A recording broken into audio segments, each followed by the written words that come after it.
If you idolize sex, sex can control your identity.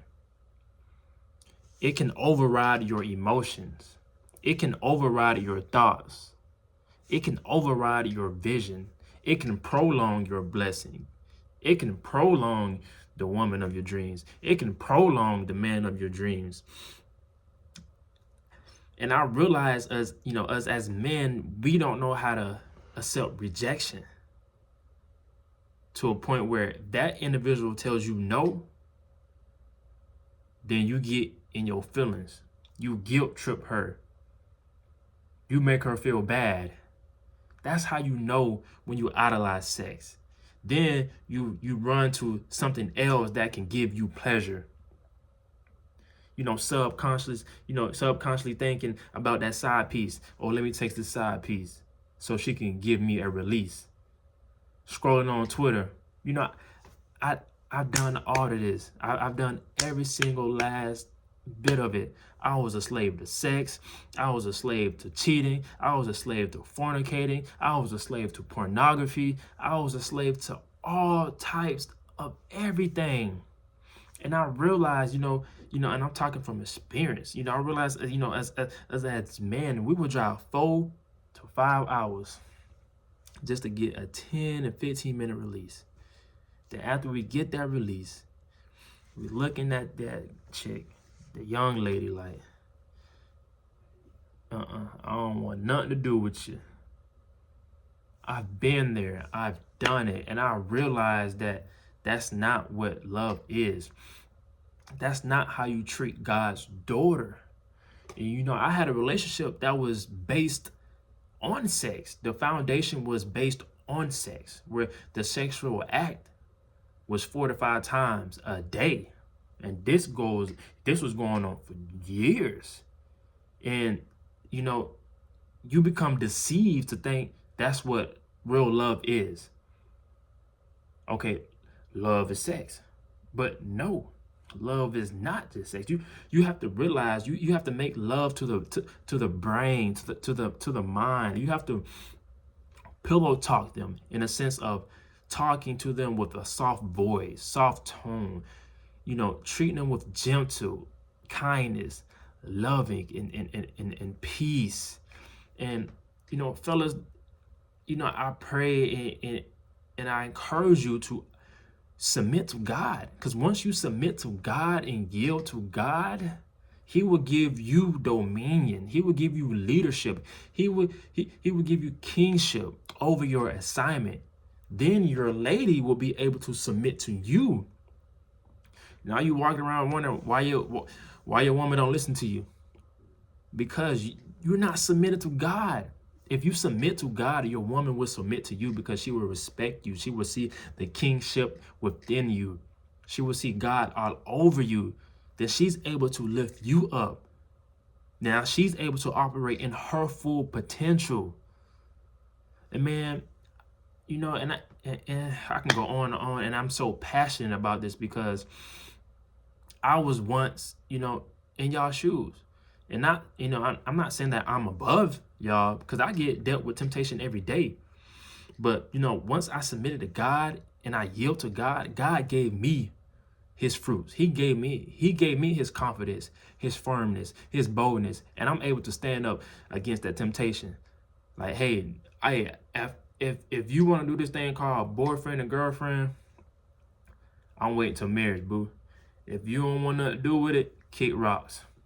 Kick rocks. Because if I'm going to do this thing, I'm going to do it the right way. Straight up. The right way. Because I know my purpose. I know my vision. Once you know your purpose, you can't let nothing derail you off track. And, I encourage you to ask yourselves, before you lay down with anybody, ask yourself, what is the purpose behind it? Do you see yourself with this person in 10 to 15 years? Do you see yourself with this person in the future? Do you see this person as your wife, as your husband? And the relationship that was just based off sex that I had, I had to ask myself, do I like this individual because of, who they are? Or do I like them just because of sex? Do I like the way they talk to people? Do I like the way they dress? And I realized that's why the Bible, that's what God emphasizes on when he says husband and wife become one flesh. You're united. And you over here sleeping with your side dude and your side chick, and you having sexual act, then his spirit going to your spirit, then y'all become one flesh. That's a soul tie. Now he over here and 20,000 miles away, and you over here in Georgia, and you thinking about that person, thinking about that, the sex y'all had, but you don't like the way he treats you or she treats you. You don't like the way he listened to you or she listened to you. You don't like the way that person dressed, but you thinking about that sex. Make that make sense. You don't like the person, but you like the sex. That's soul tie. That's soul tie, man. And I'm just here to encourage y'all and just to, uplift y'all to not let sex control your identity. And when sex control your identity, because it changes your whole mood. It changes your whole spirit, your whole energy. Everything just shifts when that person says no, or whenever you get rejected.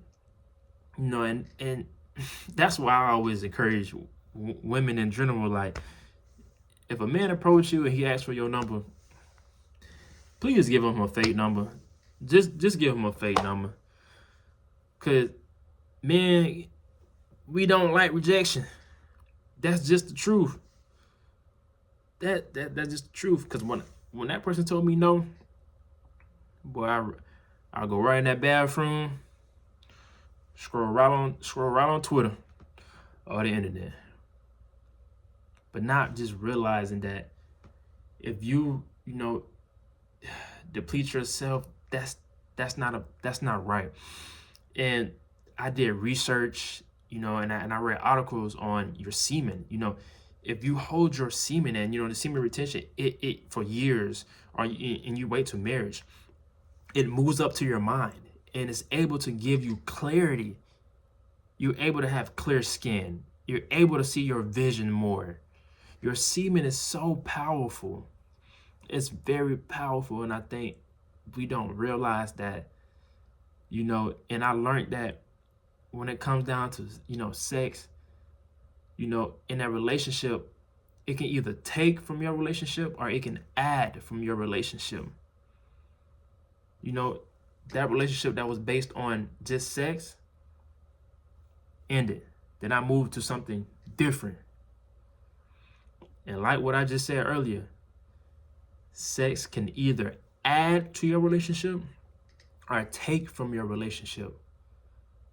But me not being in my full purpose, me not having clarity, me not understanding what the definition of love really is, I was still operating from this sense of love to over here. You can't carry your old habits or your old ways to your new journey. You can't, because it will take from your relationship.